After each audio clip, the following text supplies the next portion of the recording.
دو لشکر آپس میں لڑ رہے ہیں ایک میدان، ایک جنگلی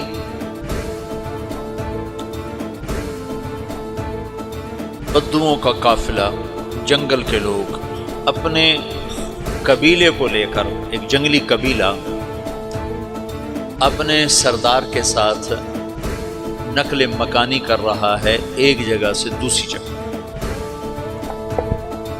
اللہ کا نظام کہ یہ لوگ چلتے چلتے چلتے اس وادی میں پہنچ گئے جہاں جنگ ہو رہی ہے، دو لشکر آپس میں لڑ رہے ہیں۔ جب یہ وہاں پہنچتے ہیں تو ایک لشکر کے قدم اکھڑ رہے ہیں اور دوسرا غالب آ رہا ہے۔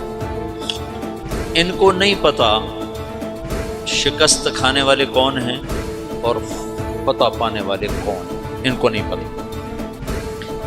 اس جنگلی قبیلے کے سردار کا نام بھی تغرل ہے، تغرل۔ تو یہ سردار کہتا ہے جو شکست کھا رہے ہیں ان کی مدد کرو، کچھ پتہ نہیں کون ہے، کہتا جو شکست کھا رہے ہیں ان کی مدد کرو۔ تو 400 وحشی جنگلیوں نے فاتح لشکر کے پیچھے حملہ کر دیا۔ تو ایک کافی ہوتا تو 400 دوڑ دوڑ جب تلواریں پڑیں تو چند لمحوں میں نقشہ بدل گیا، بھاگنے والے جم گئے اور جمنے والے بھاگ پڑے۔ جب جنگ ختم ہوئی تو شکست خوردہ لشکر کے بادشاہ نے ان کو بلایا، اسے پوچھتا ہے مجھے جانتے ہو میں کون ہوں؟ کہا نہیں۔ کہا تو تم نے میری مدد کیوں کی؟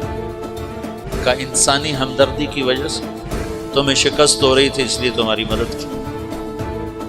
اور اس نے اپنا تعارف کرایا، میں ہوں سلیمان سلجوقی ترکی کا بادشاہ۔ مسلمانوں کا لشکر تھا اور تاتاریوں سے شکست کھا رہا تھا، تاتاری فتح پا رہے تھے، مسلمان شکست کھا رہے تھے۔ تو وہ اللہ کی غیبی مدد بن کر آئے۔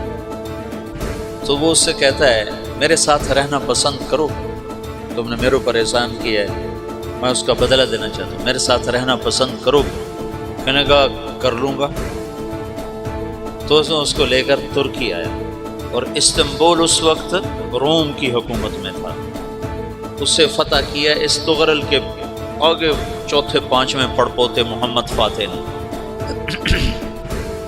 تو یہ استنبول ہے، یہ ترکی ہے، بیچ میں ایک چھوٹا سمندر ہے، یہاں ایک جاگیر ہے۔ تو سلطان سلیمان کہتا ہے یہ جاگیر تجھے وقف ہے، ادھر سے رومی مجھے تنگ کرتے ہیں حملے کر کر کے، تو میرا دفاع کرتے رہنا، یہ جاگیر تیری۔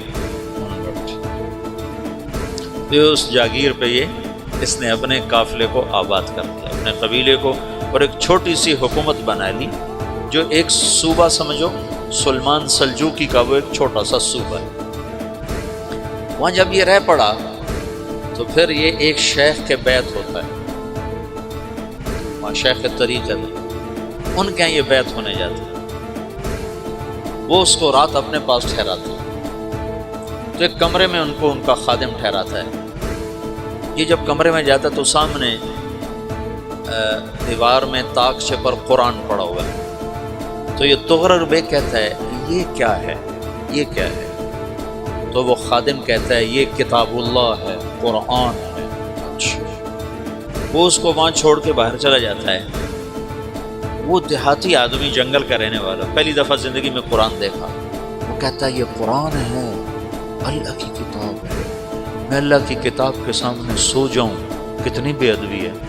تو اس نے اسے قرآن اٹھایا اور سر پہ رکھ لیا اور کھڑا ہو، ساری رات قرآن سر پہ رکھ کے کھڑا رہا۔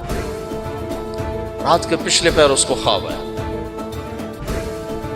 کھڑے کھڑے اس نے دیکھا کہ اس کی پشت سے ایک چاند نکلا اور شیخ کی بیٹی کے سینے میں جا کے اتر گیا۔ پھر اس لڑکی کے سینے سے ایک درخت نکلا جو پھیلتے پھیلتے پھیلتے 3 بر اعظم پہ چھا گیا، افریقہ پر، یورپ پر، ایشیا۔ پھر اس کی آنکھ کھل گئی، وہ کھڑا ہوا ہے۔ تو اس نے صبح یہ خواب اپنے شیخ کو سنایا، تو انہوں نے اپنی بیٹی اس کے نکاح میں دی تھی۔ اس بیٹی سے ایک بچہ پیدا ہوا، تغرل بیگ نے اس کا نام رکھا عثمان، عثمانی ترک نام سنو، جو میں نے کل بتایا تھا کہ 1924 میں وہ خلافت ختم ہوئی۔ تو ایک بیٹا پیدا ہوا عثمان، عثمان نے پھر ایک نئی اسلامی حکومت کی بنیاد رکھی جو 1924 تک چلتی رہی، کوئی 800 سال یہ حکومت چلی۔ تو حکومت کا شیرازہ بکھرا لیکن پھر جڑ جاتا تھا، پر وہ قرن اول والا جوڑ کبھی نہ پیدا ہوا، ٹکڑے بن گئے۔ ان ٹکڑوں میں اللہ لوگ پیدا کرتا رہا جو دعوت دیتے رہے۔